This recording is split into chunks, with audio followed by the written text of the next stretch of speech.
Rosianna made a video. Lex made a video in response to that. I just wanted to say some of the things that I think about university. So first I'm going to explain my current situation.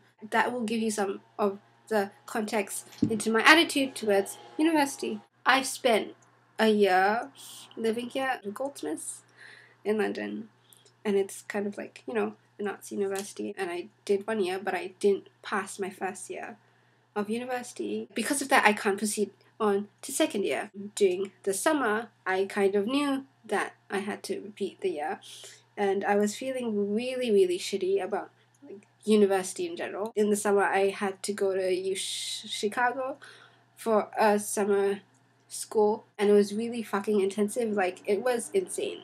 I could not handle it at all. And after that, I just felt really, really down. And shitty for me is I will stay in my room for days and just not get anything done and just feel really sorry for myself. It's a very bad space that I don't really like to be in.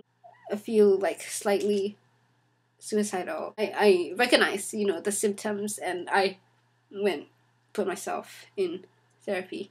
Talked about to my therapist about maybe stopping school for a while. He said, okay, we need to have options. What are you going to do if you're going to stop school? And I was like, well, I definitely have to go back to Singapore because my visa's not valid. I made up this list of places that I would volunteer at or work at.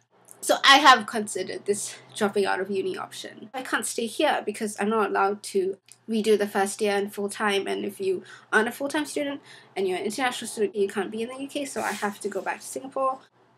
So I'm kind of taking a year off. Hopefully, if I pass my courses, I'll get to go back and do the second year next August. Rosianna and Lex, I think they should have talked about parents a lot more. Let's rephrase that. In my life, my parents' opinion is more important. I don't know whether that's because I'm an international student, but basically they're funding me to drop out of university. It's not an option for me. I have discussed this with my mom, and she's like, I'm gonna cut you off if you stop going to university. I'm like, okay.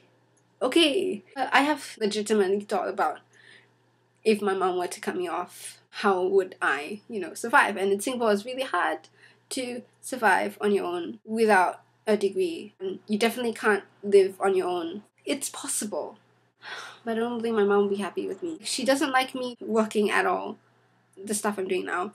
They make it sound so easy, and in my head, it really isn't, because I can't get into university in Singapore. I literally am too dumb to get into university in Singapore. And that's why I'm here. And so there are private unis that my mom won't let me go to. I can go to the arts unis, like LaSalle and NAFA, to study arts management. And my mom won't pay for that. Dropping out of university is not a decision you make on your own. It's a decision you make with your parents. Because for me, they are funding everything. They are funding me to stay here in London. They are funding my school fees. When I first came here, I was really sad and guilty because I was wasting my mom's money to study a useless degree that will not return her investment very well in a shit university. And Goldsmiths is not shit, but it's just not as high on league tables as my parents would want. I know a few people who don't have degrees, but the training they receive enables them to get employment, and the training I'm receiving now is just not enable me to get any employment. And it's very, very academic and useless in the real world, the skills that I'm being taught right now, which has led my dad to be like, you don't have any skills. That kind of affects you and makes you rethink, what am I doing in university? Can I give you any advice about dropping out? I don't know.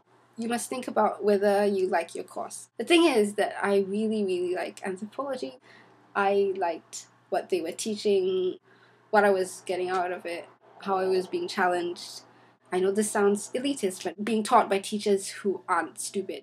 In London, I have met some more people who aren't in uni right now and who should be in uni. They are doing work experience stuff, entry-level job stuff, and a lot of volunteering or traveling or whatever. In the UK, there are things called apprenticeships. I'm not too familiar with the people who are in the program, but it sounds like something that will guarantee you employment after your study/training. The Singaporean in me will say, don't drop out if you have the option and the money to go to university.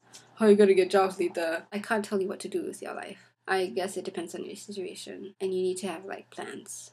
I don't know if it's harder because you can't claim benefits in Singapore if you're unemployed. There's no safety net if you find yourself unemployed.